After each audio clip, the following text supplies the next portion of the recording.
everyone. It's about 6 o'clock, so we're going to go ahead and get started. Jumble the agenda around just a little bit.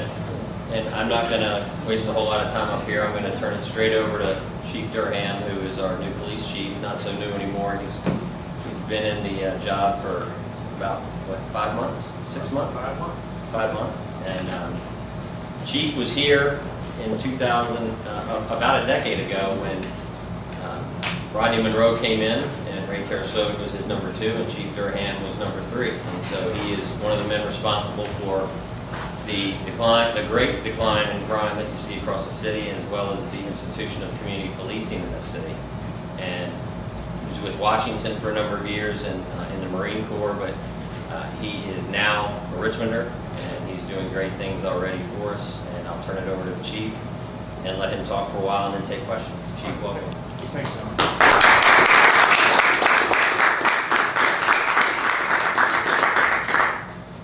Good evening. Good evening. Good evening. I'm glad to be here. I can tell you, I have been promising John, and then things come up, but he's the last stop, or your council district means the last stop. But I say, I'm glad to be here. By way of background, spent 25 years with the Metropolitan Police Department in Washington, D.C. before I retired in October of last year. Coming here, I tell you, you've probably seen the stories that I've done on the news or the captions, but I tell you, I've inherited a jewel of a department and a jewel of a community here in Richmond. I mean, just the partnerships, the relationships, and the good men and women that work for you with the Richmond Police Department. When I took over the police department February 21st, I came in I had a mission. Most of the times where a new police chief come in is for several reasons. One, crime's out of control. There's relationships issues with the community and the policemen. Usually there's issues with the leadership, meaning the chief, be it a mayor or a city administrator. Or I come from a union background, and there's usually votes of no confidence in the police chief. But that wasn't the case here. When I came here, I had to prove myself to keep improving the department. Crime is not an issue. Community relationships is not an issue. There were 5 focus areas that I had coming to the department, and I'll share those with you. The first one was morale and welfare. I had to know what I was working with as it relates to the men and women of the police department, both sworn and civilian. What made them tick? What makes them happy? What makes them sad? One of the biggest issues and concerns of you all, and you probably all know, was the paying compensation compared with the surrounding jurisdiction. The mayor put the money in the budget, and council voted on it, and thank you again. And the officers will be getting their first paycheck this Friday with the pay raise, so they're kind of happy. Not all of them, but most of them are happy.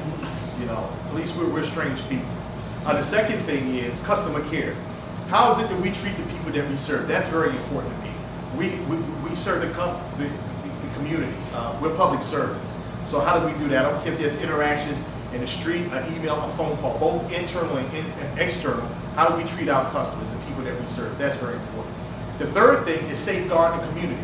That's what law enforcement is for. No matter where you go in this country, keeping communities safe. Try to reduce crime.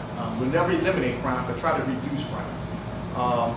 And doing that, it's not me, but the folks that have been here have been doing a great job. Crime has been down for the last 10 years, and I'm happy to announce today that we're still down. We have a 14% reduction in violent crime. And your violent crimes are your rapes, your homicides, your robberies, and your aggravated assaults. That's your shootings and stabbings, those personal assaults against persons. Property crime is down 7%. And overall crime, what we call our major crime, that's a combination of your violent crime and property crime, is down 8%. So they're doing some good things here in your community. And I tell you, people say, why do you think crime going down? And the first thing I say, well, because they have a new police chief. But that's not the case. The case is because you have great men and women serving your community, but more important, what we're seeing is the relationship and the partnerships with the communities. Folks are calling. Just 2 weeks ago, on a Tuesday, we were on South Richmond, and I tell you, on the scene of a homicide, and in 30 minutes, we had about 6 calls giving us the name of who that shooter was. It doesn't get any better than, and this was in a public housing community.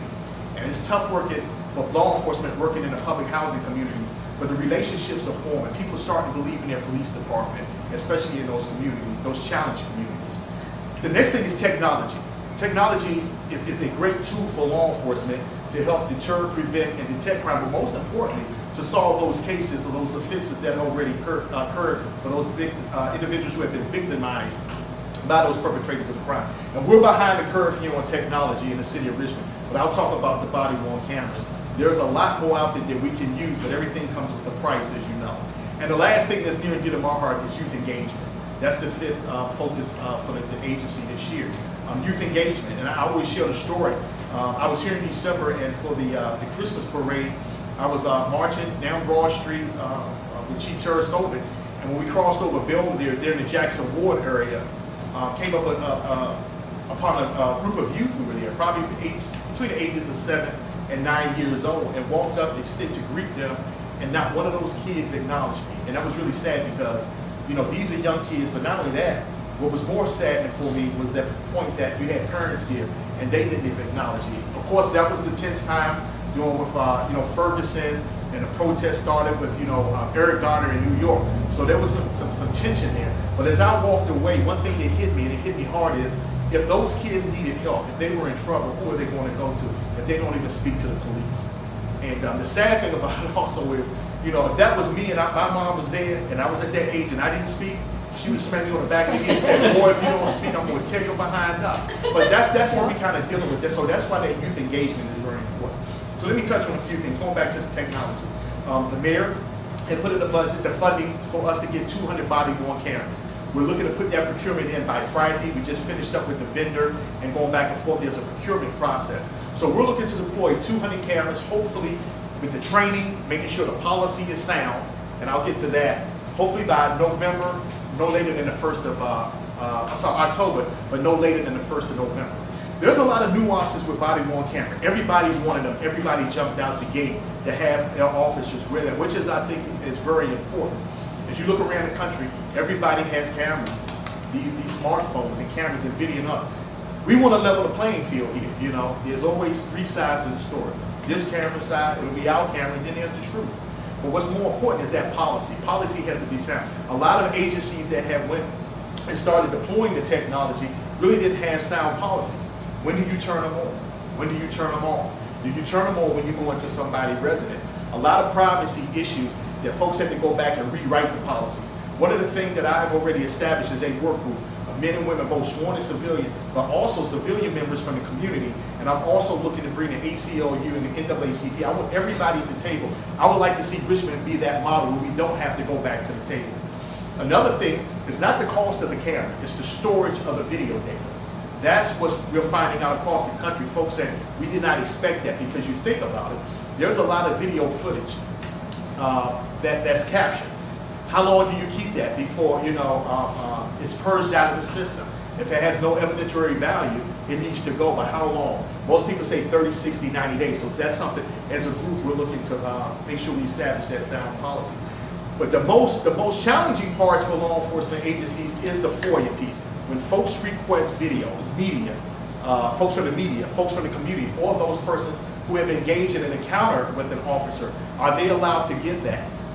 One thing that we learned is a 15-minute traffic stop. An officer who conducts a 15-minute traffic stop, it takes about 2 hours to redact that 15 minutes worth of interaction. And why is that?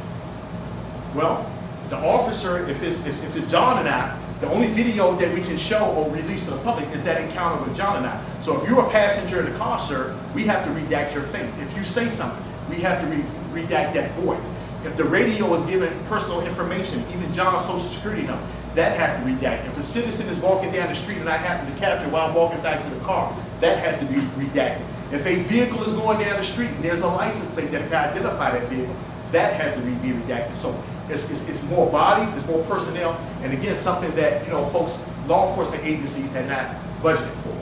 CCT cameras. That's another thing that's very, very, that helps us fight crime, and we just don't have that here in the city. The police department has deployed probably about 5 cameras, but they're old and outdated. And when you put those cameras in the community, it's going to displace that crime, but in those areas, those high impact crime areas where we're experiencing a lot of crime, that's where we want to deploy cameras, and we're looking to do that as a police department. One of the things that has been, I tell you, has won a lot of people over are walking beats. When I took over, I think we only had committed, dedicated from what I was told, 2 walking beats that was in the Central District downtown. However, the precincts would have officers deployed when they had times in between runs to go out and engage the community. So one of the things I put 2 walking beats or mandated that each precinct commander identify 2 walking areas within their precincts. And I tell you, I've walked with 3 officers so far, and they love the foot beats. They were resistant at first, but now they love the foot beats. But not only that, the people that they serve in those neighborhoods, they just love it. Think it's the best thing since sliced bread. But walking is an old police concept. But we got away from it. You know, back in the days, you know, the officers used to walk and engage folks. But then we get these new cars with air conditioners, and our officers ride around and just, you know, with that tunnel vision and not engaging people. And I was impressed. As a matter of fact, one of Emmett Williams, Captain Williams, officers who I walk with up in Libby area. I guess that's, what do we call that area? Libby and Grove. And I was surprised for him to say chief. And he pointed to his police vehicle. He said, that vehicle right there was a barrier for me interacting with the community. So their mindset has changed. So it doesn't get any better than that. My commitment to you all is that as we graduate academy classes, I'm going to increase foot beats by 2 every time we graduate a recruit class. Our next class will be graduating August the 21st. So again, precinct commanders will identify those walking beats in those neighborhoods where we deploy the appropriate resources. Building relationships. One of the things that we started doing with the academy, we sent our troops to the academy, the recruits, should I say, 6 months, 6.5 months in the academy. But as a chief of police, I have to keep and the management, we have to keep our finger on the pulse of what's going on across the country.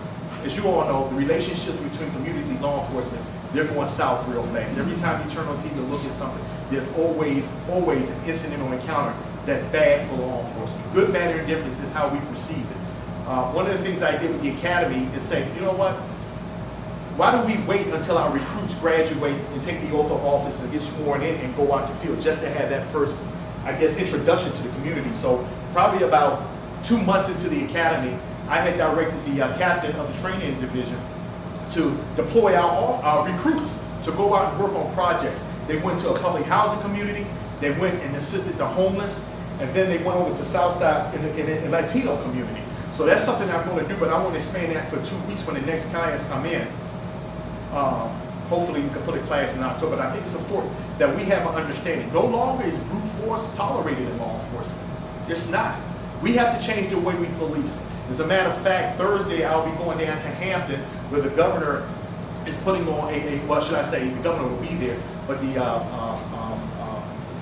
Secretary Moran will be there, Department of Criminal Justice Services, just talking about building relations across the state of Virginia. And I tell you, as John stated, in 2005, when Chief Rodney Monroe, we created the community policing concept. We created sectors to be more personal. A sector, we have 4 precincts and there are 3 sectors in each precinct, and it's headed by a lieutenant. And that lieutenant, he's sort of the chief of police for those resources in those sectors. And that's very important, but building those relationships. And I tell you, all that the Richmond Police Department has done, it's just continued. They just continue to amaze me because we have youth. We're creating a youth academy, but we have the seniors academy, we have the citizens academy, we have the faith leaders, we have community organizations that we partner with. Right now, we're hosting about 150, 175 kids in a police athletic league camp where our officers are out there every day engaging these youth. We have summer employees that we brought on board into the police department for the summer just to see what law enforcement is all about. So building those relationships.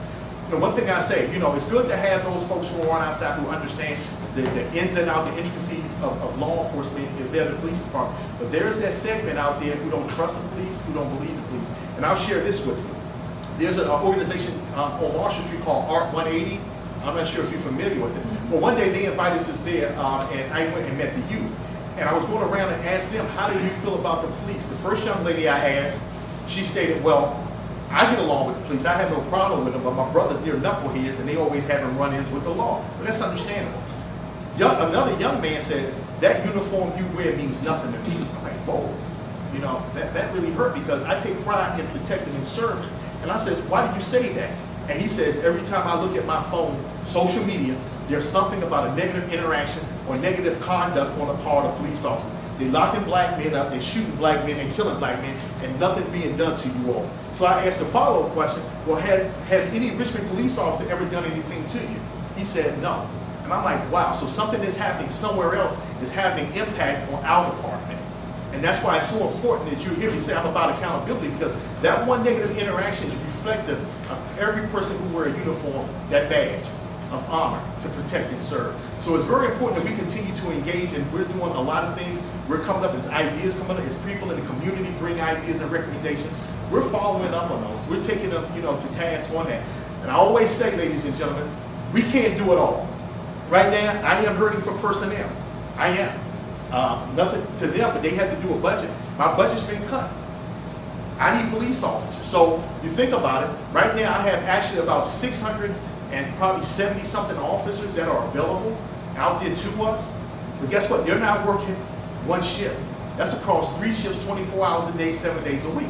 I have people who take leave, vacation time, folks who go sick, folks who are on military leave. So we're doing a great job with the resources we have, but we need your help. This is a shared responsibility. Public safety is a shared responsibility. If you're looking to me, and I shoot straight from the hip, I'm an honest guy. If you're looking for me to solve the social ills and the crime out here, I'm going to fail you, because we can't do it by ourselves. We need you. And I always tell folks, pick the phone, call 911. That's what we're here for. You have to be our eyes and ears also. It's very important. So with that being said, I'm just glad to be here. I think we're doing some great things. Oh, one of the things, and I would encourage you all to take us up to task on this, we have what you call a MILO. It's our training center, training system, when we do our use of force training. Twice a year, our officers go to use of force. When do we use force? And there's a continuum. We have the things on the belt that we start off with, less lethal, non-lethal weapons on our system, weapon system to deploy. But most important is that last one, that firearm. We really don't ever want to try to deploy that. But that's up to the officer's discretion. But with the MILO system, what that is, it's a video system, and it does scenario. We have scenarios on it, shoot, don't shoot scenarios. One of the things that I thought about to build those relationships, because I have been to probably about 70 community meetings or 7 forums, and folks said, well, Chief, why do you got to shoot him to kill him? Why can't you shoot him in the leg? Why can't your officers just shoot up in the air? It doesn't work like that, folks. I tell you, and this is a secret, sometimes I can't even get them to hit the target. How do you think I'm going to get him to hit the leg? But stress, right? Stress. You're under stress, right? Fear of the unknown. But I say that to say, we've invited the community. We had so far about 150 people from the communities. The media we started off with, our faith community we started off with, our Citizens Academy, and youth.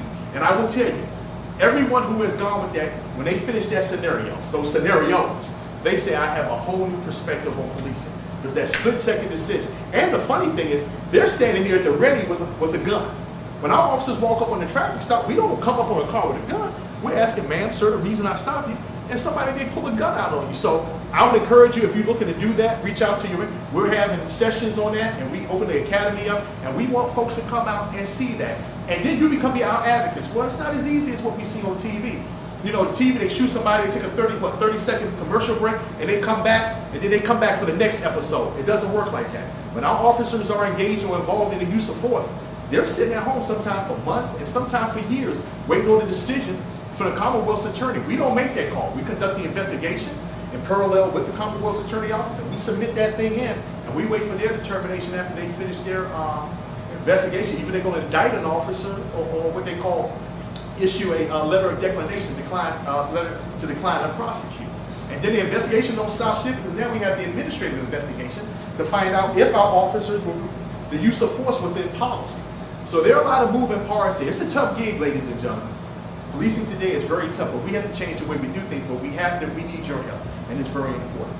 So I just wanted to share that with you. Any comments, concerns? Chief, real quick, can you share, just finishing on that note, can you share what you shared at Councilwoman Trammell's meeting in April about if an incident like Ferguson were to happen, waiting for the facts, and how important that is? Good point. April 1st this year, 3rd precinct, we had an officer-involved shooting. The interesting thing, over there at the Richmond Inn, you all probably heard the issues with the motels up and down. The Richmond Inn, in the last 3 years, we have responded 1,702 times to one location. Think about that. Think about the resources that we're sending to one location over 3 years. 1,702 times. With that being said, the week before April 1st, I believe that was a Wednesday, 2 officers, 2 bandits who had come from that hotel, climbed over a fence into, what's the apartment complex? Blue Ridge Estates. They jumped over the fence. Our officers went to engage them. They took off and started firing on our officers. The next week, April 1st, our officers again, at that problem hotel, went to stop an individual. He takes off with a weapon. Make a long story short, individual fell down, turned towards the officer, and there was a discharge. Somebody on the scene, again, with the cameras, they did not see a gun. They did not see the gun. So they said, oh, he shot an unarmed man and all of that. Well, what had happened was there was 2 officers that was there. There was a crowd surrounding. For the safety, one of the officers picked up the weapon and secured it in the car. Makes sense, right? We got to look out for our safety. But what's more important that they didn't say anything in that video, our officers immediately rendered aid to the same individual that pointed a gun and probably would have killed my officer. That's what saved his life. He was shot in the chest during it.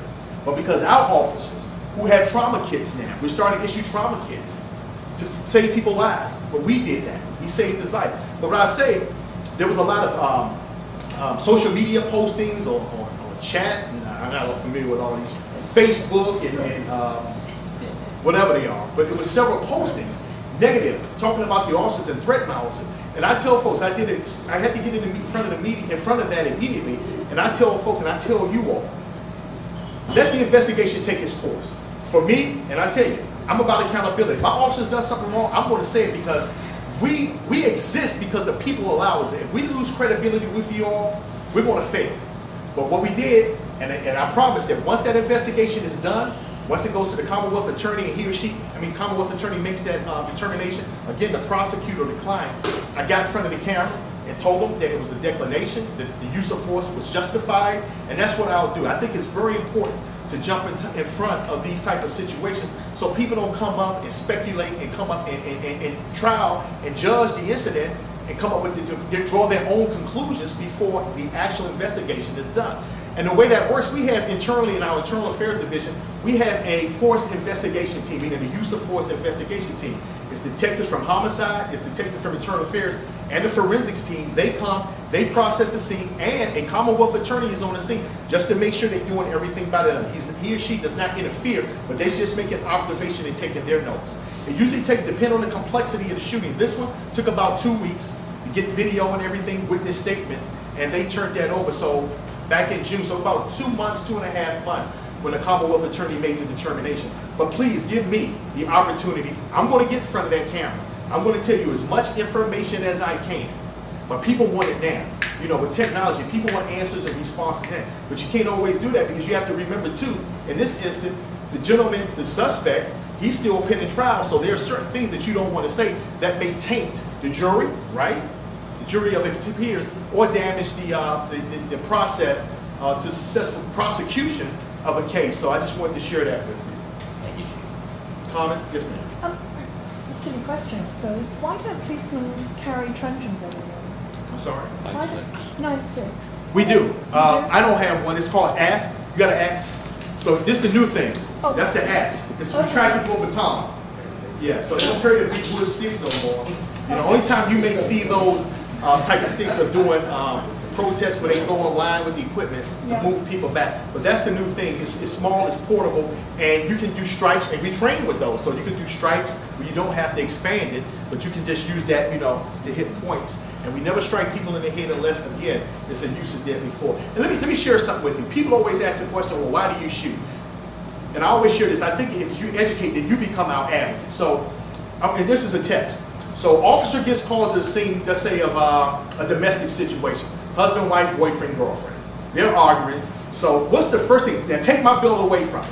What's the first thing that the officer have at his disposal to settle that confrontation? Voice. No. What's the first thing? His uniform? Presence. You would think by a police officer showing up in a uniform, right? The authority. That doesn't always work. What's the second one? You just said it. Voice. Verbal command. Sir, ma'am, move to the side. Calm down. Well, I can tell you now, that don't always work. Right? What's the next? Not the belt yet. We haven't gotten to the belt yet.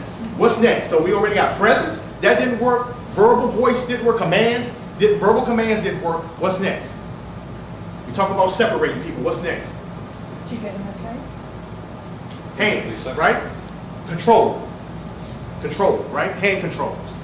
Well, guess what? Now he wants to fight. Now we got to put the belt on, right? So now officers, like you said, he has the abs. You can say, sir, get back, calm down, right? Or we have OC spray. And most of my officers also have tasers. You've probably seen the yellow guns, the electronic control devices. The last thing we want to do is use a firearm. Now, just because I gave you that continuum in that order doesn't mean it always happened like that. Again, it's the perception of the threat of that officer. You know, I may be able to put my hands, but I got some women like this tall. They may not be able to fight, so they may have to go to the building immediately. So that's what I like to share, because people think the first thing, you know, you're supposed to do is just come and start beating people up. That's not the case. That's not the case. And one last thing I want to share, I think is important. Traffic stops. You all heard, that's one of the big, I would say probably about 90% of confrontations comes from traffic stop, because that's one of the things the police officers do. Always stopping people on traffic. And the one thing we tell folks, there is so much information out there, even on our website, we pass information out. We don't want that. We don't want those confrontations, so people comply. And I always tell, especially when I have go to town hall meetings, things like that, if you think about it, Ferguson, right? If you think about New York with Garden, if those folks, even the young lady in Texas, if folks would just comply, if they would just comply, then you complain.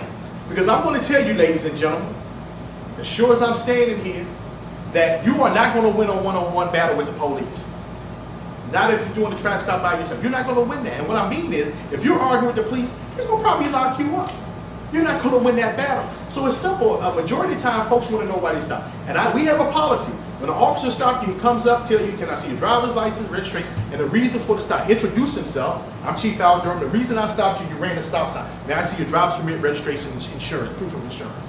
Simple as that. But people have bad days. My officers have bad days. I'm here to tell you, we don't always get it right. We don't always get it right, but it's up to us, the leadership of the department, ensure that we hold people and correct that behavior. We have to. But if you have family, especially young kids, you know, you have to talk to them. If you have grandkids, young kids, just comply with the officer. And majority of the time what we found, I just read an investigation today. There was a gentleman who was stopped and thought that it was racial profile, but he was stopped.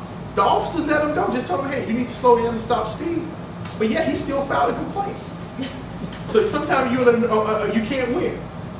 But again, just comply, and I think that's very important. So share that with your neighbors and in the community. And again, and I will tell you, this is my last thing, and they know that. I tell every community, if you feel that you have not received the service, the correct service, prompt service, courteous service from my officers, you tell that officer you want a sergeant on the scene. Majority of the time, we can resolve the issue right there. There's no complaint. Maybe a misunderstanding. The sergeant can have the officer explain why he or she took their actions. But call the supervisor to the scene. And then I tell them, you can't do it. You got the lieutenant, then you got the cap, then you got the major. I'm the last stop. They don't want it to get to me. So I just say that, but awesome police department, awesome community, and I appreciate all the assistance that you can give us. But the men and women of the Richmond Police Department is truly the finest. All right? Any other questions, comments? Just a comment. So the policeman is supposed to then call the sergeant? Yes. Yes, you tell him you want a sergeant on the scene. And if he or she refuses, you try to get the tag number of the car, or you give us the date, time, and location. We can tell you. We have GPS on our cars. So we can tell you who was there. But I don't tolerate it. And they know it. I just send that message. And you know, what upsets me, you know, I'm sitting in my office, so I'm trying to engage the community, and I get a complaint. I got to take time out of my day to address that, and I had nothing to do with it. That upsets me. But anyway, I just wanted to share that with you. So, any other questions? All right, thank you.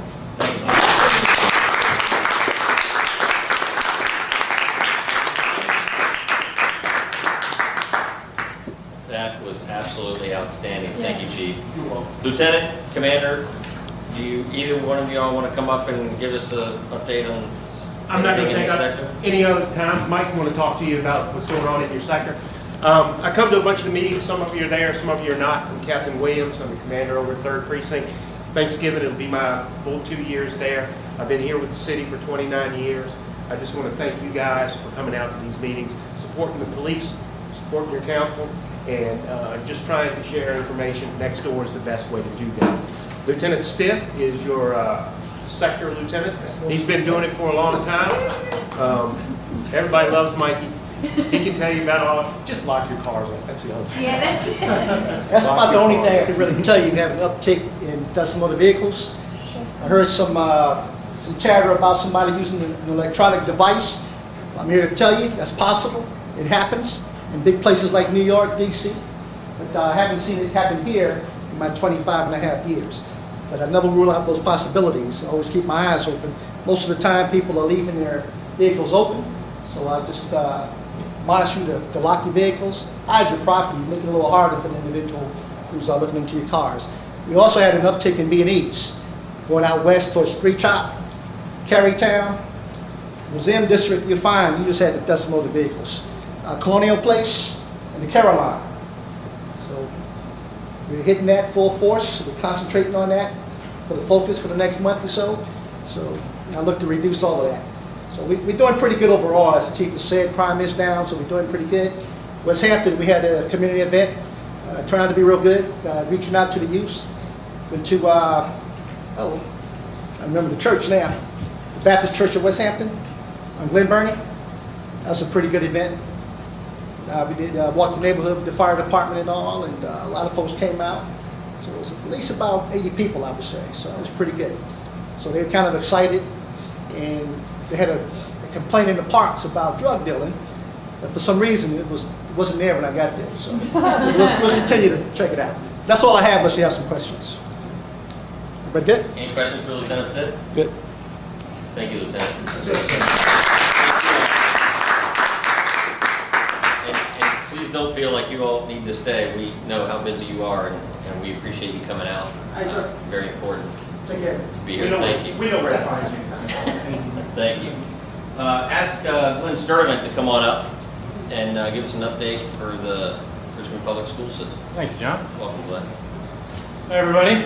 I'm Glen Sturdivant. I am your school board representative for the 1st District. So our schools are, as you probably know, Mary Munford Elementary, Albert Hill Middle School, where we are today, and Thomas Jefferson High School are our 1st District schools.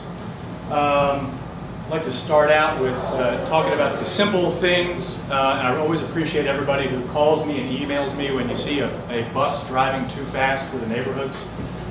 Please continue to do that. It's those simple things like making sure that our bus drivers are driving safely. And so if you can get a bus number and a location and a time, and you can send that on to me, I can go to the transportation department and the superintendent, and we can get those sort of things rectified. And I especially appreciate it because it's my son who's riding on those buses sometimes, and I want to make sure that he's safe, just like all of our kids. Second thing is the grass cutting. Most folks are usually very good when the grass is getting too long, and it oftentimes gets way too long at our schools, to give me a heads up. Long before John and I got involved with the city, there was an old audit that was done that said the school system should give grass cutting back to the city to take over. They ultimately did that, and unfortunately we only get our grass cut about once every 26 days since the city has taken it back over. But John and Eli have always been very good partners, that when we get heads up about that stuff, we work to get the city on it to cut the grass quickly. But please continue to let me know. I've asked our school administration to start talking to the city to figure out a solution to that, because over at TJ a couple of weeks ago, I think it was about knee-high before the 1st of July, which is not acceptable. And last year they were coming at 7 a.m. on Sunday. And 7 a.m., that's right. That's right. So, and John and I always have a standing offer that we will come out and mow the lawn at any Richmond Public School, just to let us know. We'll do it. Huh? In the district. In the district, that's right. That's right. That's right. What about tree pruning? Tree pruning is also city work, but again, if you can do a C-click fix or email John or myself or Eli, give us a heads up, we can jump on that and make sure the right people find out about it. And we will be the squeaky wheel until it gets done, that's for sure. Just briefly about some things that have gone on in the school system the last couple of months since I last saw you all. We've gone through what's called a leveling process. This is something that is typically done on an ongoing basis in the majority of school systems around the country. And what it does is it looks at teacher-to-student ratios on a classroom-by-classroom basis and a school-by-school basis, and it works to adjust to make sure that you don't have a teacher, in a classroom with 35 or 40 kids in one school and a teacher with 10 or 15 kids in a class in another school. And so, as you probably know, we brought in a new superintendent in the last year and a half or so, and a new top leadership team, and realized, hey, this leveling process has not been done in Richmond Public Schools for a generation. And so that is something that they have endeavored to take on, and that process is ongoing and has been ongoing. One of the challenges is at a school like Huguenot, where you would have a class with 35 kids and a teacher, you might have in Albert Hill, like where we are, a class with only 10 or 15 kids and a teacher. And so that has unfortunately resulted in some cases of our class sizes going up in order to help out class sizes elsewhere to go down. I found out about this a month or two ago, that this was going to happen and potentially affect Albert Hill. And we were able to get the administration to look at this and try to reduce the negative impact on our school, because it was going to result in us losing things like drama and orchestra, things that you expect, band, things that you expect in a typical public middle school in Virginia. The challenge is we've got such small schools, and as a result, relatively low enrollment, that we've got to find a way to justify these things to make sure that the investments are reasonable. So we're going through this process right now to make sure that we are finding ways to continue to offer those core course offerings to our kids so that we're not losing them, while at the same time working to lower those super high class sizes at some of our schools. A couple other things. We've done a comprehensive facilities study of all of our 40-plus schools in the entire school system. And most of our schools are 50 years old or older. And you've got ceiling tiles falling down in some schools, and you've got exposed hot pipes in others. And so what we did was put together a task force of about 30 or 40 people to look at this and come back and give us some proposals on how we potentially consolidate schools, where we need to direct our resources to update schools. And so there are going to be ongoing meetings that are starting in the fall. And so if you're interested in how your taxpayer dollars are spent and will be spent or may be spent, and also to make sure that you have input on how they're spent, I'll make sure that to get word out about when we schedule these meetings, but they'll be in the fall. And I hope you can come out, because whether or not you got kids in the school, still it's our community, and it's important that we make sure we're using our resources wisely for our kids and for our city. So those are sort of the big three issues.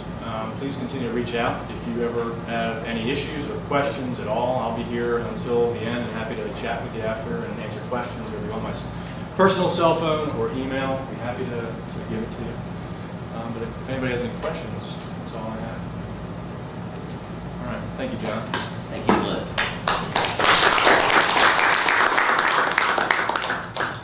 Appreciate that. Go ahead and take a little trip around the district. Has everybody gotten their big new recycling can? Yes. Anybody not gotten it? We did get a Facebook message from somebody that didn't get one, but they should have all been delivered. Not everybody's figured out the new system yet, because I rode around the district this morning on my bike and there were bins all over the place. So give it a little time, and just remember that if you see a neighbor or something with a bin out on there, let them know it's not going to get picked up. And I did have a question from somebody that asked if they could throw the old bin in the big bin, and apparently you can. So if you want to recycle that bin, I also had a suggestion that people use it as a base for tomato plants. So it's up to you what you want to do with it, but it is recyclable. The city payment register is now online. It went online, I believe, July 1st. And it was part of an open data process that the city put together. The council put forth a payment register based on what Glenn did with the school system a year and a half ago. And so the school system started putting all their checks that they issued online. So we thought that was a good idea. And they included this in their online data portal. You can get all kinds of information on there, probably more than you want to know. But there's It's worth checking out if you go to the finance department page on the city website, or just Google payment register City of Richmond, and it'll come up. Make sure you're not looking in the City of Richmond, California, because that came up early on the Google listings as well. But there are a few kinks to work out, but that'll get solved hopefully with time. But it's a good resource for people to use. The new, yes sir. Yeah, and stop me at any point on these as we go through them, sorry. What do you as council, what leverage do you have, or what legal recourse do we have as citizens to get the audited financial taken care of? Comprehensive financial report? That's or- coming up. Okay. That's like 3 slides from now. Maybe 2 slides. New Chief Administrative Officer, Selena Cuffee-Glenn, and we rode around about 2 weeks ago through the district. She took an hour and a half, and we rode around, and I showed her some of the issues that we were having in the district. A lot of the things that get reported bottomed out on 2 different alleys. Eli was with me, he can attest to that. So she gets the idea, and she's been a real pleasure to work with and get to know. She's really after improving not only quality control, but fix the problem right the first time, so a crew doesn't have to come back a second or third time. And so it's going to take a little time. She's not a miracle worker, but she's pretty good. So I expect really good things and a lot of movement from her, and glad to have her on board.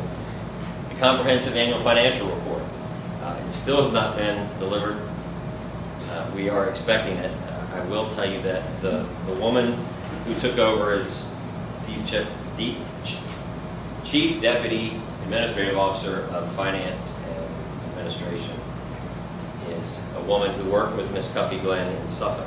Her name is Lenore Reed, and I met with her earlier this month. She's a go-getter, and she doesn't take no for an answer. I don't know if it's true or not, but I heard summer vacation in the finance department was canceled until the comprehensive annual financial report was delivered. So that's how serious she's taking it.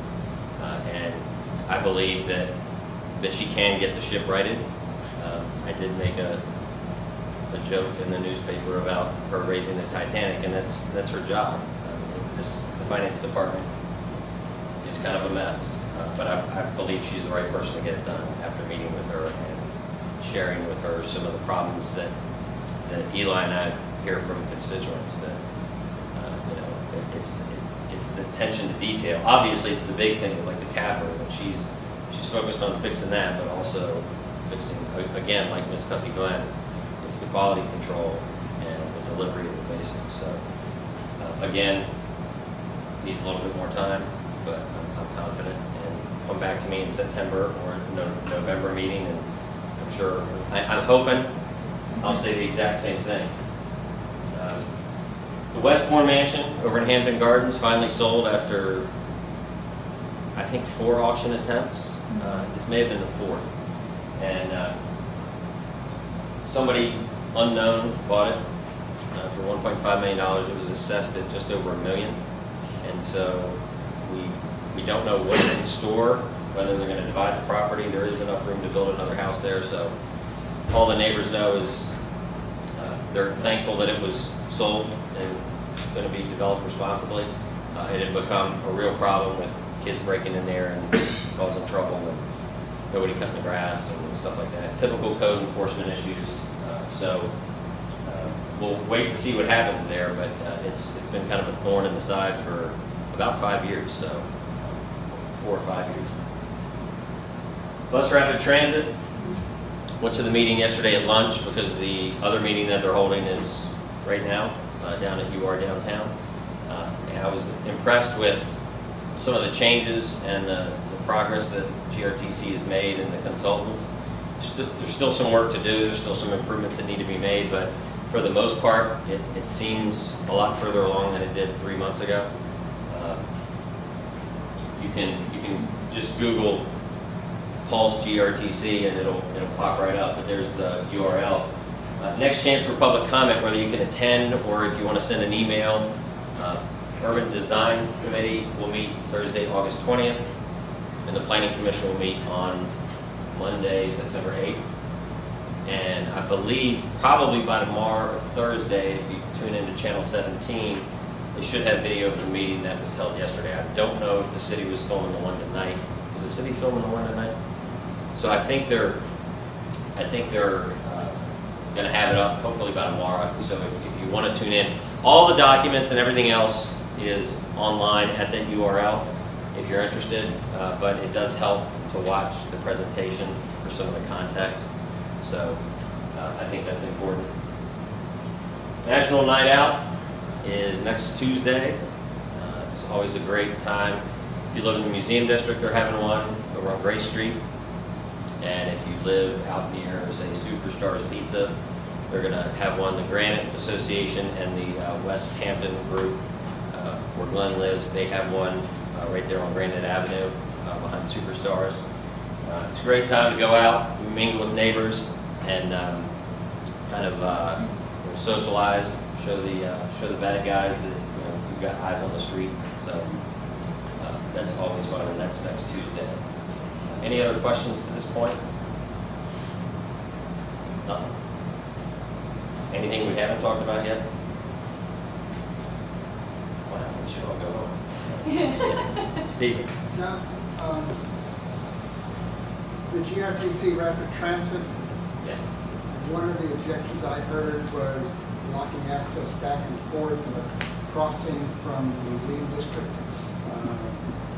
access going north-south. Has that been addressed? They have added, between Boulevard and Thompson, they've added 2 left turns that weren't there before, one at Shepherd, one at Tilden. So you may not be able to say cross at Cleveland, you may have to go down and take a left turn or a U-turn. But it's better than it was before. And I think, for instance, one of the reasons why we were pushing for Shepherd to have left turn access if you're headed westbound is 2 bus routes turn left there and come up through, by Ariana's and all that. So if they weren't going to allow a left turn there in the earlier version, what was going to happen to that bus route? How is it going to get through the neighborhood? Because Shepherd has stoplights and no parking on the side, so you couldn't send a bus down Tilden because there's no room. So they added the left turn there, and maybe they always intended to do it, I don't know, but that was addressed. So it won't be as simple as jetting right across, but it won't be impossible to get over to, say, Scott's Addition, which is good since it's blowing up so much. So, all right, moving on to the issue du jour, the Children's Hospital. Who's here just because of the Children's Hospital over there? Other than the reporters in the back of the room.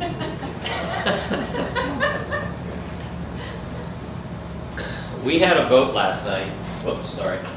We had a vote last night on council about the Children's Hospital, a Children's Hospital resolution that was presented to us. This is a timeline, a general timeline of what's happened over the last few months or year or so. Everybody has desire to improve children's health and health outcomes in the region, whether you're in Chesterfield, Henrico, Richmond. I think that's an agreed upon goal. The Hospital Alliance, backed by the generosity of Bill and Alice Goodwin to the tune of $150 million, has been what was in partnership with VCU and Bon Secours talking about how we were going to get there.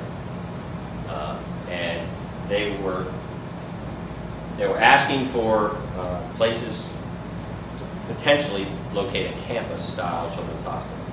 50 to 100 acres is often referred to.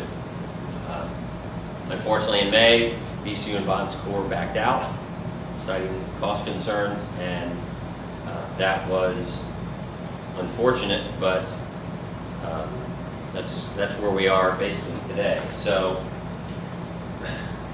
what Councilman Samuels and I did last year, while the negotiations were going on, we talked about issuing a request for qualifications to see who could develop the boulevard, who in the country has the wherewithal and the financial capacity to eventually present a plan, but who has the money to be able to do it and the expertise to be able to even come up with a plan. All we were asking for is, it's kind of like you asking somebody to come over and paint your house. Are you insured? Are you bonded? Do you have a history of bad reports from the Better Business Bureau, that kind of thing. So you're just scoping them out. So Saturday, we released a statement delaying the request for qualifications until December because the Children's Hospital Alliance has to submit an application to the state, which I'll go over in a minute. And they have to file a letter of intent in December and then the application following in January.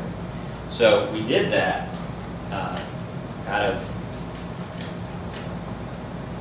in the spirit of wanting the Children's Hospital to be able to submit this application and move the process forward, hopefully get VCU and Bon Secours back to the table.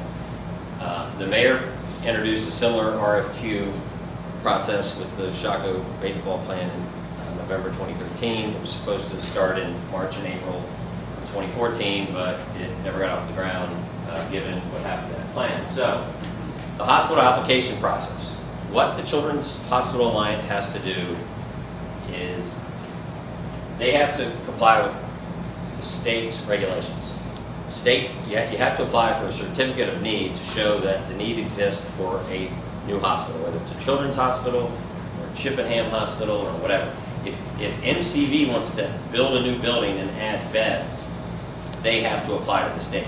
Now, one thing you might, I learned this in doing the homework on all this stuff. VCU has expanded and built a lot lately, but what they have done, they have not actually added beds. In most cases, what they've done is they've taken shared rooms and turned them into private rooms. So if you take 100 rooms that are shared, you can add 50 new rooms. See what I'm saying? And so that does not require a certificate of need. It still requires an explanation to the state, but that's all paperwork. So anyway, there's 2 windows to submit a letter of intent, December and June of each year. If you do that, you then file an application about a month later. The letter of intent, you see there in quotes from the state, shall identify the owner, type, project, which the application is requested, proposed scope, and location of the project. The application would actually have more details like financing and so on. And as far as we know, the letter of intent is still moving forward. They're still planning to file in December and then hopefully get the application process turned in January. Now, you can't really read this, but I'll just go through it. You'll see some red in there, and each one of those red words is location. And all of these quotes are before VCU and Bon Secours backed out, but the theme is the same. The first quote is from Catherine Buster, who's the head of the Virginia Children's Hospital Alliance. We need a location that will work for our 2 partners, which are Bon Secours and VCU. Their input is critical, whatever decision we make. Dr. William Lenars from Bon Secours said, we don't believe location is the most important question. We believe that bringing together the health systems and the philanthropic community is really the foundation of the project. VCU spokeswoman said picking a location is part of the ongoing negotiations, inappropriate to comment on a specific site, et cetera, et cetera. Dr. Keith Durko, who's the chairman of PAC Kids, which is the nonprofit foundation of pediatricians in Richmond trying to get this effort to reality, he said, PAC Kid members are fine with not being at the table because it was between Children's Hospital Alliance, VCU, and Bon Secours. Let the health systems work out the details, including where a hospital would be located. There's a lot of calculus to it, I suppose. And then Dr. Nelson, who is also a very passionate advocate for PAC Kids, also said, PAC Kids has no preference on location except that it's accessible and best location the group can get. Now, I think several of those people would have changed their opinion since then and said Boulevard is the preferred location. I don't know. This is all stuff that's in newspapers and on websites and whatnot. So, point is that the focus is on the partnership with the health systems and not the location so much. I think everybody agrees Boulevard's a good location. These are 2 other quotes that I think are important that we've talked about. VCU and Bon Secours, about 2 or 3 weeks after they decided not to continue in the partnership, said, it should be noted that all previous conversations regarding the independent children's hospital centered only on advancing children's health and were not part of potential economic and development or real estate deals. That'll come into play in a couple of slides. Mr. Goodwin, 10 days ago, was quoted in the paper saying, "The site becomes something that collectively hospital systems will help select." I think we're sort of ahead of ourselves, not that the boulevard isn't a great option, but I think we are ahead of ourselves in trying to pick a location, and we really don't even have the hospital systems working with us yet. So the driving force behind all this, or at least the biggest driving force behind all this, is saying that we've got to get the partnership restarted. We've got to get the health systems to the table. So this is something else that he said PAC kids were really striving for, was an independent, freestanding children's hospital. No influence from a bureaucracy, whether it's the state or Bon Secours or HCA, that doesn't matter. They wanted to stay free and clear. Now, one of the things that I'm not going to read that, but this was after VCU and Bon Secours backed out, because one of the things that Mr. Goodwin, and I'll quote, but one of the things that he talked about was the idea that perhaps a children's hospital could be built in one location with all services, but shared ownership, and therefore, for instance, a third. And the hospitals would have to work that out. It's very complicated, which I don't know if that's why negotiations broke down or not. We'll just have to wait and see. But it was an interesting quote because, again, there are options on the table, but this is what we need to get back to, is considering options. And it certainly makes sense, at least by reading it, but I'm sure there's more to it than you or I know. So that brings us to last night. Charles and I on Saturday put out the statement. It was in Sunday's paper. The resolution last night was, I met with the Children's Hospital Alliance last week. We talked about some things, didn't get a whole lot of information, got some, but not everything that we needed. I had a resolution draft sent to me yesterday morning, and then we had another draft sent to us an hour before the meeting at 6 o'clock last night. I did get a text from the Mayor's Chief of Staff on Sunday night asking if I would support a resolution, and I said, send me the details, I'll take a look and let you know, and I got it the next morning. And this is what it said. Council supports establishing the Children's Hospital on a Boulevard campus in the city of Richmond, and that it would work collaboratively to further this cause, to engage the public, to encourage all the healthcare systems in the area to work together to offer their expertise and assets to create a children's hospital. Sounds great. However, all the quotes that we just went through kind of lay out the fact that the primary goal is to get the health systems back to the table. And it goes back to the application process. It's going to be hard, if not impossible. It's not impossible, but it's very hard to file a letter of intent and an application without a health partner and have the state approve it. Hang on just one second. Let me get through this slide. Location is secondary to having the partnership and the expertise that we need. And we're going to bring this up at the organizational development meeting on September 1st, and you can see the text of the suggested amendment. Rather than say where the hospital should go, I think first of all we need to get everybody back to the table and say what we need to do is improve children's health outcomes in the region first.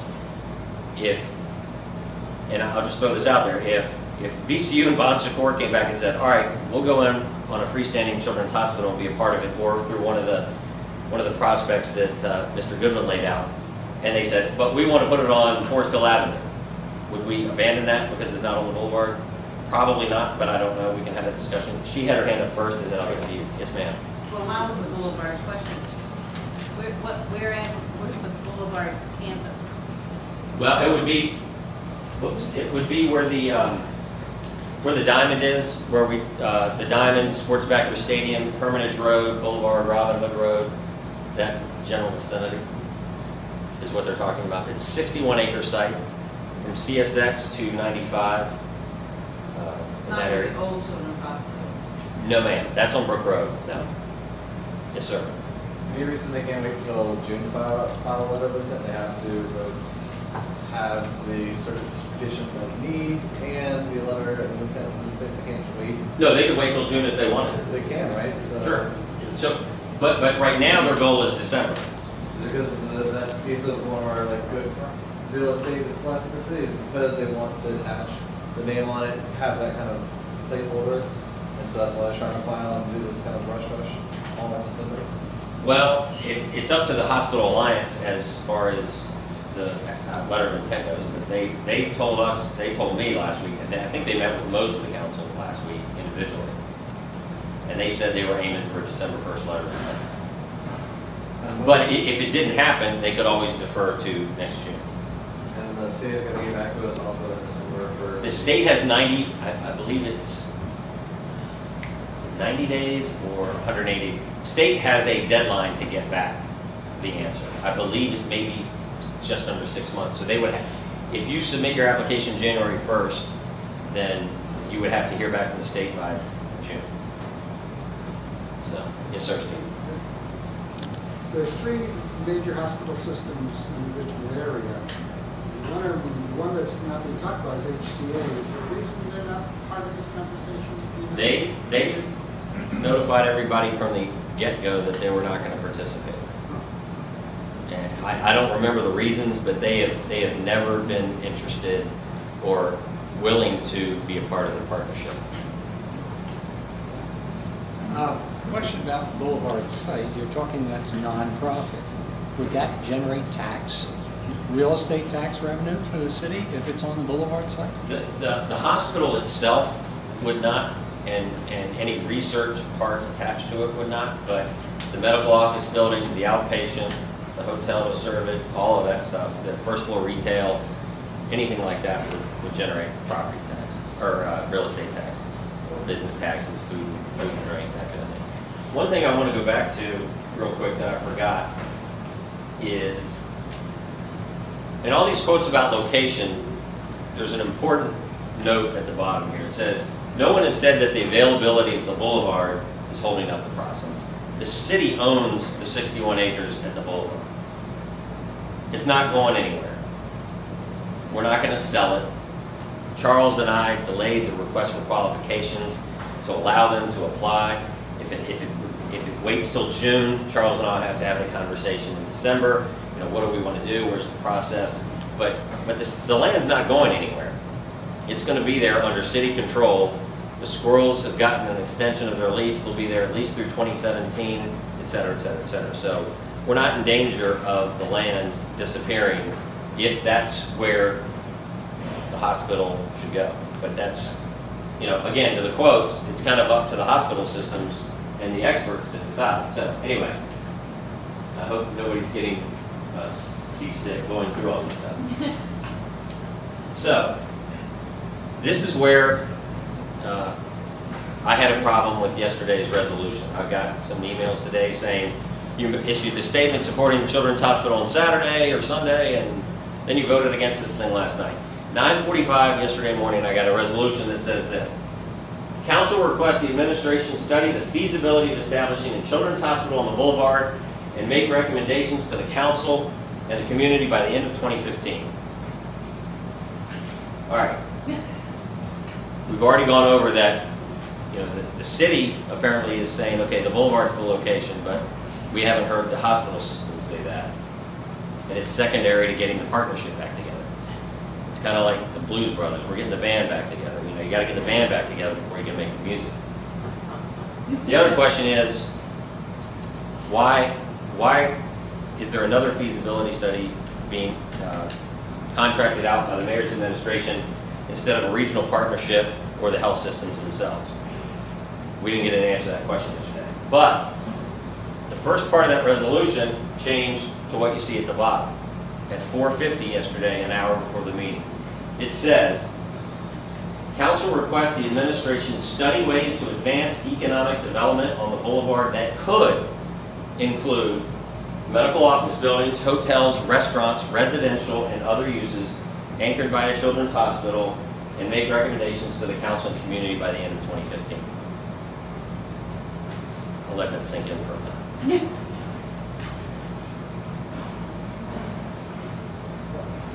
Everything that comes after could may or may not happen. And that includes the children's hospital. Right. If I was writing that, I would say, study ways to advance a children's hospital and economic development that could include everything else. That's not what that says. 2 years ago, I'm going to ad lib here for a minute. 2 years ago, this could also read this way. That council requests the administration study ways to advance economic development in Shockoe Bottom that can include medical office buildings, hotels, restaurants, residential, and other uses anchored by a baseball stadium. This resolution yesterday between 9:30 and 5 o'clock went from being about a children's hospital to being about real estate and economic development. And you can't introduce something like this an hour before we're supposed to expedite it and not answer questions. And unfortunately, the process, the way council rules are written, you can't discuss. You have to expedite a resolution before you can discuss it. So, for instance, you wouldn't be able to discuss something and then say, oh, okay, we're going to expedite and have a public hearing, because then nobody would have the ability to come up. You know, there were a lot of people there last night that were ready to speak to this. But the administration introducing this knew that to expedite it and for it to be heard, they needed 6 votes of council. Councilman Hilbert was in Michigan because his mother-in-law was very ill, and so he was with his wife and could not attend last night. So out of 8, they needed 6. And they didn't do a whole lot of lobbying yesterday. And so, and they changed this at the last minute without anybody knowing. So, the other thing that's interesting in all this is, again, it's the 450 resolution, 450 PM resolution at the top. Stoddard reported back in March that the city, along with Goochland and Henrico and Chesterfield and everybody else, submitted a proposal to the Children's Hospital Alliance to say this is our site, or these are our sites that you could build a children's hospital in our locality. Nobody's seen that proposal. Nobody knows what's going on. Nobody, to my knowledge, in City Council has seen what that looks like, and so we don't know if that has anything to do with the wording at the top or not, but for us to go ahead and vote on something like that and open the door for them to say, okay, well, the council has authorized us to bring back an economic development plan for the 61 acres on the boulevard. It's not only scary, it's irresponsible as a council to allow that to happen.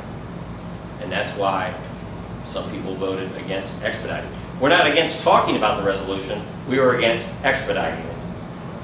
And we think that people need to know, not only is there a process for this children's hospital with the state, but there's some language in here that needs to be amended before we vote on it, at least in my opinion. And, you know, I'm one of 9, so if I don't win the argument, then it could pass worded like this, but we'll wait and see. And before I take questions, I'll just say this. You know, the whole children's hospital thing is frustrating. Everybody's been after this for a long time, and I haven't been involved. I know one of my dearest friends has been one of the leaders from the get-go, from the grassroots ground up, and he has been fighting, and he has been very frustrated. But it's not time to give up, but it's time to kind of slow down and take a look at things, and that includes doing this thing the right way. If this resolution was a simple resolution of, hey, we are on board, let's get VCU and Bon Secours back to the table, we'll sit down with you, we'll have a big mass meeting and talk about it and look at options like Mr. Goodwin suggested, it would have passed like that. But that's not what this said, and it changed from 9:30 or 9:45 to 5 o'clock. So, I think a lot of people would agree that, you know, the city needs to stay out. In my opinion, the city can support this process, but we need to stay out of it. This is for the experts, the health experts, the business experts. The city is only going to get in the way, which we're famous for doing, and messing it up. I mean, this would be a major setback because I don't think the resolution as it was written last night would even remotely get people to come back to the table. That should be our foremost focus, is getting health systems and partners back at the table. That's my opinion. And I'll do whatever I can to make that happen. But I wanted everybody to know why what happened last night happened, because there are a lot of people that are upset and confused, and like I said, they said, well, you said this on Sunday, and then you vote against this on Monday. This is not a resolution that's going to help improve children's health, but it's, like I said, it's more about real estate and economic development. That's not going to move the hospital project forward. So I'll open it up for questions, sir. John, from my perspective, the administration's lost all credibility in all of these areas. They've proven they can't even run the nuts and bolts of administering the city from a financial point of view. And I think you're representing us the fairest way you can in keeping this gamesmanship out of play. Well, and we shouldn't, we shouldn't be using gamesmanship when we're talking about improving children's health outcomes. It's just Huge economic impact. For the average reader who's out there, people who are not attending meetings like this, you said it perfectly when you said just substitute chocolate bottom for this. And it seems always like the tail's wagging the dog. It's like, let's put something at chocolate bottom, let's put something on the boulevard, making the children's side. It's almost like the real estate tail is wagging the content dog. I don't know how to put it. And it makes me a little sad because it makes us look like we don't know what we're doing. And then everything becomes a ping pong ball. I mean, I know sick children is more important than a baseball team, but I feel like the squirrels have been treated like a ping pong ball, whether they're going to be in the bottom, whether they're going to be in the diamond, whether they're going to be kicked out, who knows where. And so it's great that we here are much better informed, but for others, they're seeing it the other way. They're just seeing real estate development. I think that's my opinion. I might be wrong, and that's a little frustrating because you are talking about children's health, which is obviously important. And for me, the Richmond squirrels are important too, but that's a different story. Well, and that's why we decided to vote the way we did last night. Is no reason to rush this thing through. Let's tap the brakes just for a little bit, and let's get a calm, rational analysis of what this actually means. Is this resolution going to help bring a children's hospital anywhere in the region, whether it's the Boulevard or anywhere else? To me, it's not. So that's why I think we need to suggest amendments to it, and we need to discuss it. We don't need to, it's too bad that a lot of people came down to speak last night, but the administration should have told them, look, we need 6 out of 8 votes. That's rare on anything, to expedite a resolution. So without them doing the math beforehand, they knew that was a possibility, but all those people showed up because they were told, hey, we're going to... I'm sorry, I still have one quick question. Sorry, go on. But when VCU and Bon Secours pulled out, why didn't that just be almost like a death knell for something like this? How are we able to soldier on despite what seems to the average citizen a real blow to the effort? Well, it's a good question. And it goes back to something I said earlier when I said it would be hard. It wouldn't be impossible, but it would be very hard for them to proceed without a health partner, which is true. And according to the people that I've talked to that are familiar with the state process, you can file a letter of intent and application without a health partner and just say, okay, we're going to attach ourselves to a research institution. But if you do it without a health partner, to my understanding, that will automatically trigger a review by the state to see if this is necessary. And they will go into some analysis and issue some report that says, okay, they don't have a health partner, so can this be pulled off, and what kind of effect will it have on the capacity, cost, et cetera, et cetera, et cetera. So, like I said, it's not impossible, but it's very difficult. What was the final vote?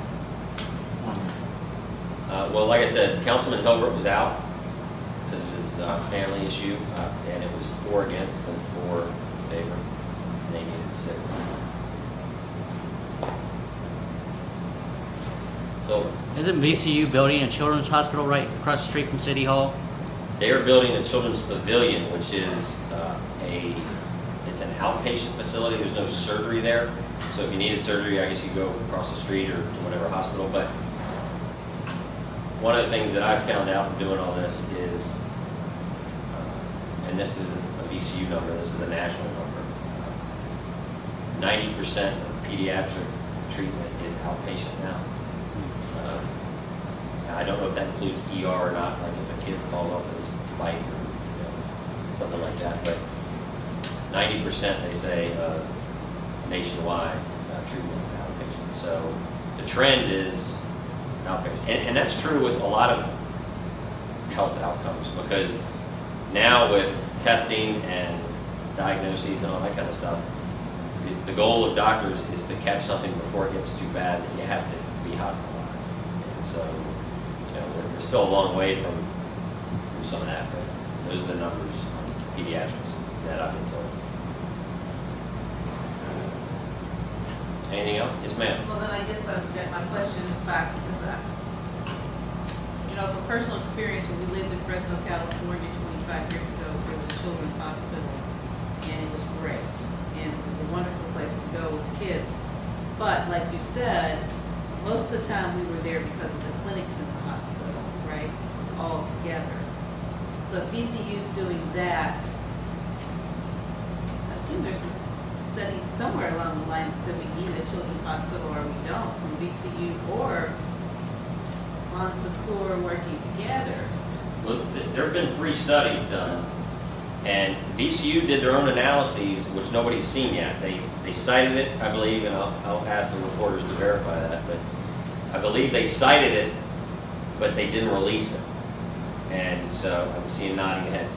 But there have been 3 other studies done in recent years about the Richmond market from independent consulting firms. I haven't seen any of them, I just heard that there have been 3 done. And I believe at least one of them was done by, or when the Alliance and VCU and Bon Secours were all together. I believe it was some group out of Chicago, I can't remember that, or maybe Boston.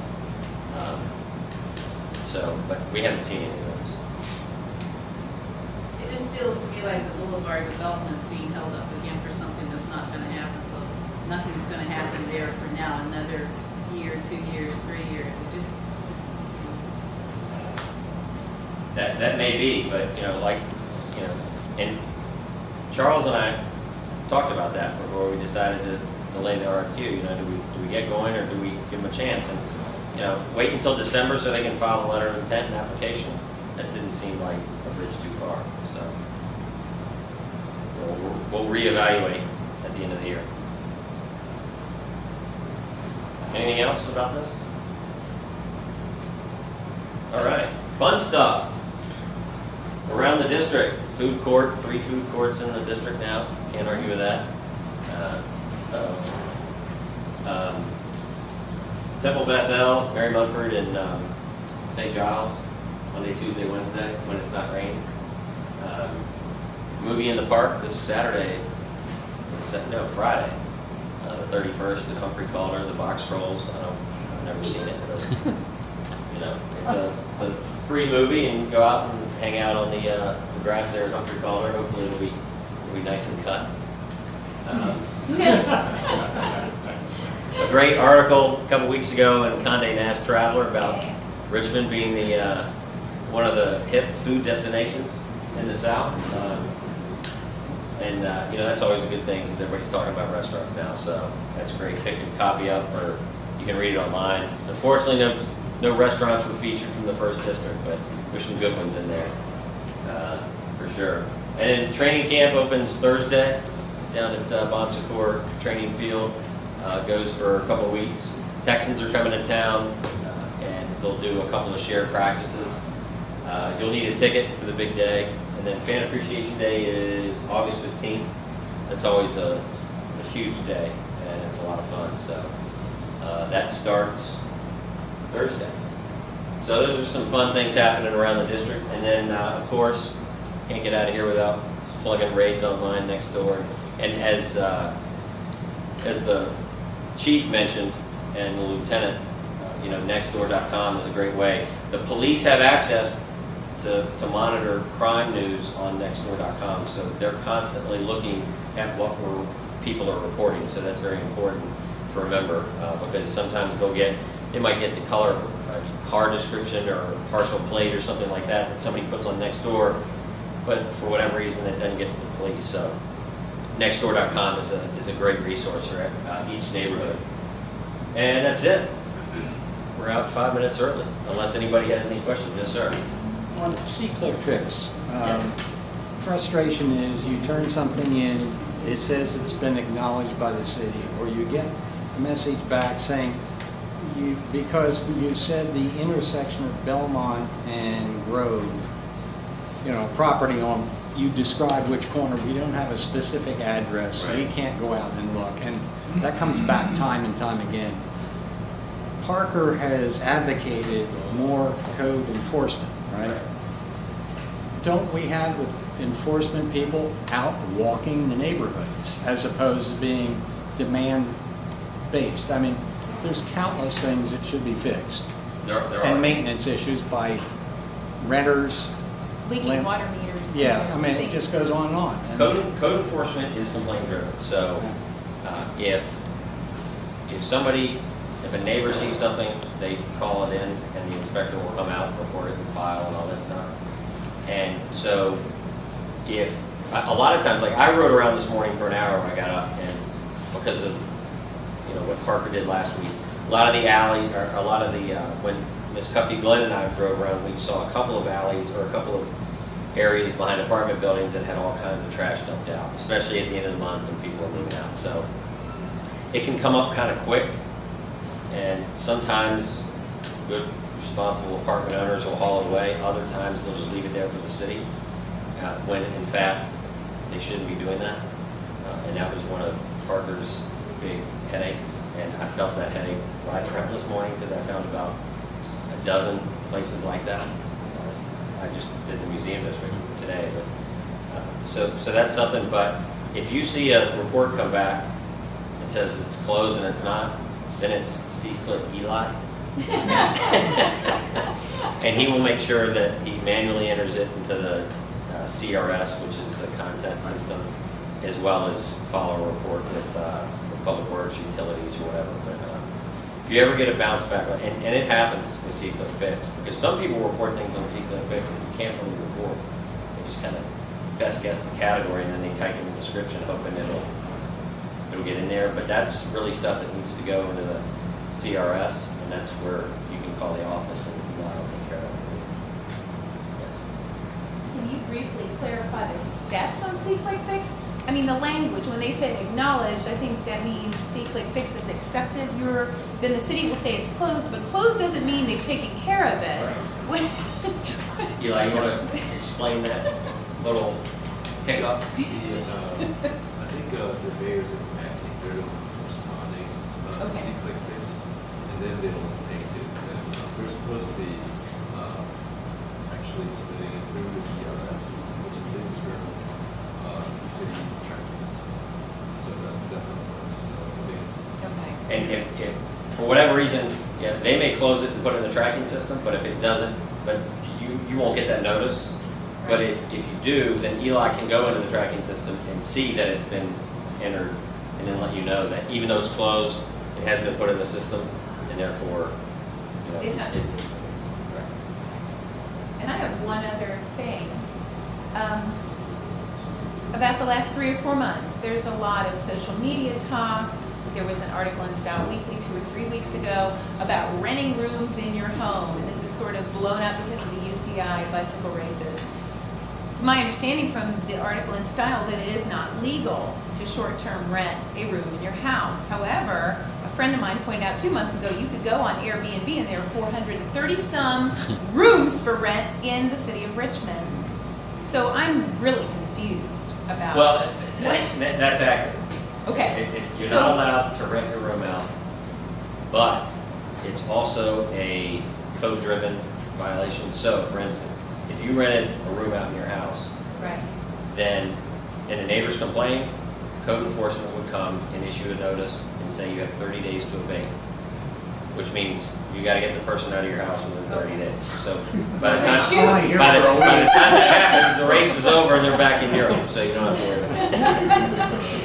Okay, that's exactly what I thought that meant. But we are looking at a, Charles Variance or Charles is looking at some legislation that some other cities are doing. There's a city in California, I think it was one of the suburbs in LA, and they did 3 simple things with their ordinance. They said you have to be at home when you rent your room, so you can't own a 1-bedroom apartment and then rent it out to whomever. You have to have a business license, and you have to pay the hotel tax, whatever the other hotel pays. And that took, I believe, I want to say it's not Santa Clara, that's in up north, but Santa something. But it's a city of about 90,000, and they went from, I believe it was, I want to say it was 1,700 listings to less than 300. And that doesn't mean that they won't build back up, but that means that many people didn't have a business license, or it included single bedroom places that wouldn't be eligible, et cetera, et cetera. So something common sense like that. I told Charles, I said, I'd rather get this right than open the door and then try and walk it back after people, say, hey, we're exempt, we don't have to pay hotel tax. But for now, it is a code violation. But out of those 400, I believe there are only a handful, maybe a few dozen that actually have been rented, as far as I know, or at least that have reviews. So it doesn't mean they haven't been rented, but somebody's gone on there and said something. So you have a question? I had a question about C-Click Fix. I've reported things before, and they got a message back saying, oh, we don't do that. Why isn't there a better way for them to communicate with the city? Because you're getting lots of reporting of problems that's being just ignored. And so that's a problem that I've seen working with C-Click Fix. I haven't heard that one. Have you heard that one? Call Eli. He's the man. Anything else? Thank you all for coming. Have a great summer. We'll see you in September. Thank you. Thank you. All right.